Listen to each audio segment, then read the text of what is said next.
Till now, we learned how to change or how to fix exposure and different ways to do it. In this video, we will be talking about histogram. What is histogram? Histogram is a graph or a panel which represents all the information that your photo is containing. This histogram shows you the exposure values, also the colors too. And when we are editing our photos, this curve changes a lot because essentially what we are doing in editing, we are changing the information that is present in our image. For example, if I brighten up this exposure, you see that a very drastic change in the histogram. If we darken this, you will see a change also. As we learned in the curves, it is very similar to that. We see that in the left side, we have black shadows, and in the right side, we have whites and highlights. Essentially the bright parts and also the dark parts, similar to the curves. By looking at the histogram, we will see and we will know what kind of information our image contains. And we know that if we have extreme highlights, we will have more information in the right side, or if we have extreme blacks or darks in our image, we have information in the left side. And in the middle represents midtones of our image, or everything that is in between dark and bright. So by editing our image, we will be changing this histogram, and this histogram will change a lot. Even if we are editing the colors, we see that while we are editing the colors, we have some subtle changes in the histogram because we are essentially changing the data in our image.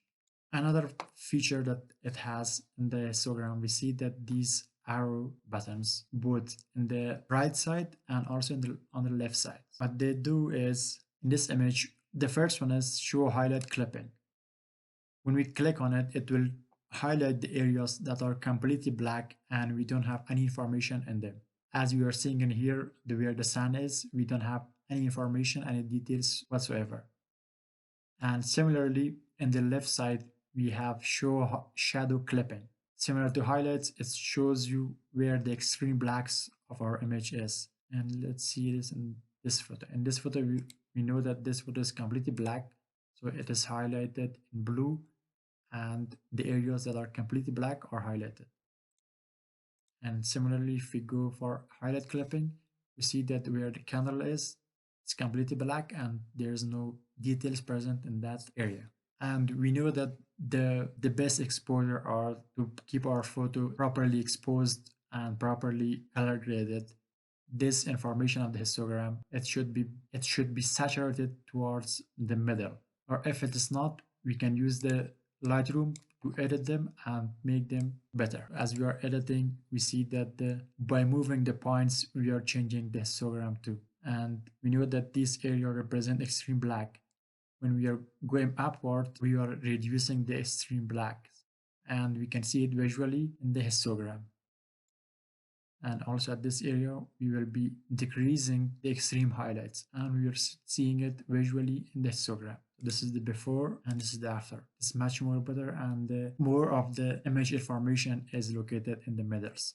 Histogram also shows you the settings that your photo is taken. For example, the ISO for this picture was 160, the focal length was 79 millimeter, and f-stop was 5.6, and also the shutter speed was 1 by 160 second.